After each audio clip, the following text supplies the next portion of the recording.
খালিদ ইবনু আল ওয়ালিদ ছিলেন সপ্তম শতাব্দীর একজন বিশিষ্ট আরব সামরিক সেনাপতি এবং নবী মুহাম্মদ সাল্লাল্লাহু আলাইহি ওয়াসাল্লামের সাহাবী, যিনি ইতিহাসের অন্যতম শ্রেষ্ঠ সামরিক কৌশলবিদ হিসেবে ব্যাপকভাবে স্বীকৃত।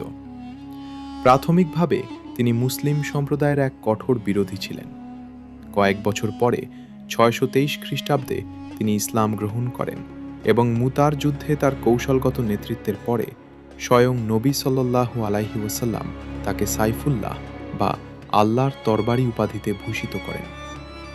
আজকে আমরা জানব খালিদ ইবনু আল ওয়ালিদ কিভাবে ইসলাম গ্রহণ করেন।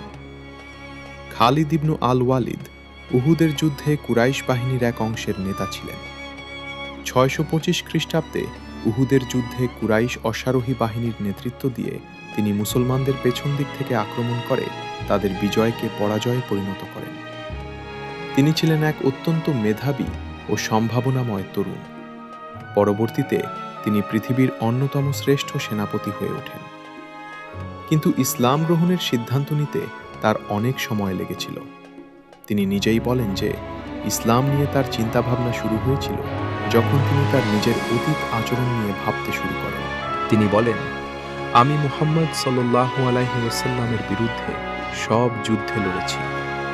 প্রতিবারই মনে হয়েছে আমার সব প্রচেষ্টা ব্যর্থ। আমি বুঝতে পেরেছিলাম শেষ পর্যন্ত মুহাম্মাদই বিজয়ী হবেন। যখন নবী সাল্লাল্লাহু আলাইহি ওয়াসাল্লাম হুদাইবিয়ায় আসেন, আমি মুশরিকদের নেতৃত্বে ঘোড়সওয়ার একটি দল নিয়ে সেখানে যাই। আমরা নবী ও তার সাহাবীদের কাছাকাছি যাই এবং তাদের উস্কে দিতে চাই।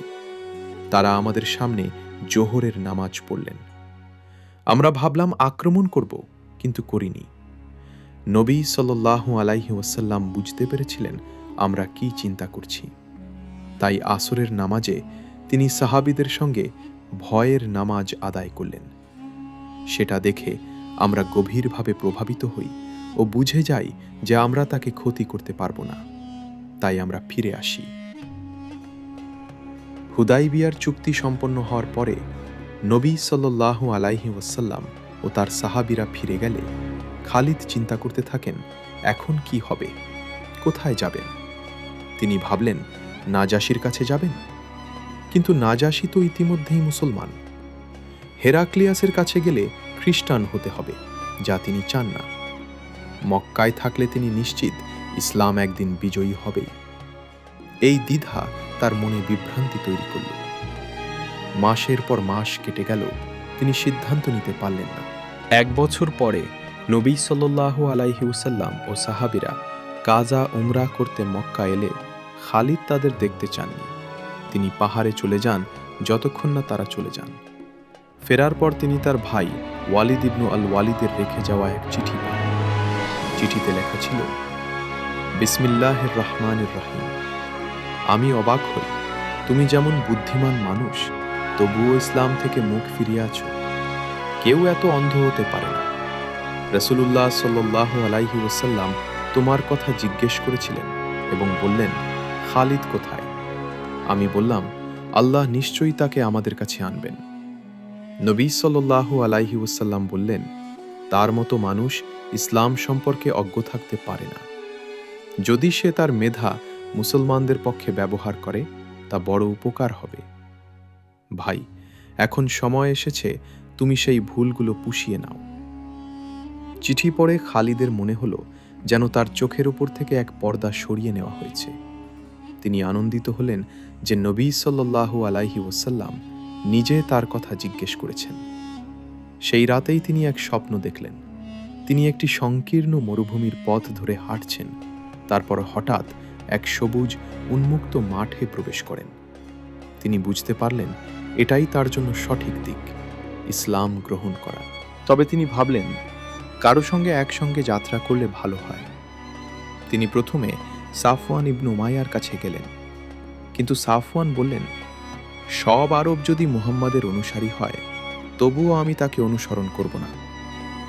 এই উত্তর শুনে খালিদ বুঝলেন সে এখনও বিদ্বেষ পোষণ করছে। তারপর তিনি ইকরিমা ইবনু আবু জাহলের সঙ্গে দেখা করলেন, কিন্তু সেও একই উত্তর দিল।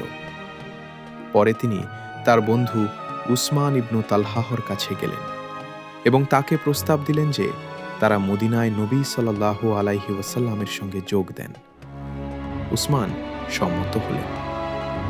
তারা সিদ্ধান্ত নিলেন রাতের অর্ধেক পার হলে রওনা দেবেন এবং ভোরবেলায় একটি নির্দিষ্ট স্থানে মিলিত হবেন। পথে তারা আমর ইবনু আসের সঙ্গেও দেখা পান, যিনি একই উদ্দেশ্যে যাচ্ছিলেন। তিনজন একসঙ্গে মদিনার কাছে পৌঁছে পোশাক পরিবর্তন করলেন। রাসূলুল্লাহ সাল্লাল্লাহু আলাইহি ওয়াসাল্লাম তাদের আগমনের খবর পেয়ে আনন্দিত হলেন। খালিদ বলেন, আমি সুন্দর পোশাক পরে নবীর কাছে গেলাম। পথে আমার ভাই আমাকে জানালেন যে নবী সাল্লাল্লাহু আলাইহি ওয়াসাল্লাম অপেক্ষা করছেন। আমরা দ্রুত এগোলাম। নবী সাল্লাল্লাহু আলাইহি ওয়াসাল্লাম হাসি মুখে আমাদের স্বাগত জানালেন। আমি সালাম দিলাম এবং বললাম, আমি সাক্ষ্য দিচ্ছি যে আল্লাহ ছাড়া কোনো ইলাহ নেই এবং আপনি তার রাসূল। তিনি বললেন, সমস্ত প্রশংসা আল্লাহর, যিনি তোমাকে ইসলামের দিকে পরিচালিত করেছেন। আমি বললাম, হে আল্লাহর রাসূল, আমি অতীতের যুদ্ধগুলো নিয়ে চিন্তিত, আমার জন্য দোয়া করুন।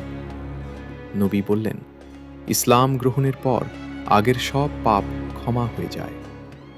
তিনি আরও দোয়া করলেন, হে আল্লাহ, খালিদের সব ভুল মাফ করে দিও। তারপর উসমান ও আমরও শপথ নিলেন ইসলাম গ্রহণের। সেই দিন থেকে হিজরতের ৮ম বছরে নবী সাল্লাল্লাহু আলাইহি ওয়াসাল্লাম প্রতিটি গুরুত্বপূর্ণ বিষয়ে খালিদের পরামর্শ নিতেন।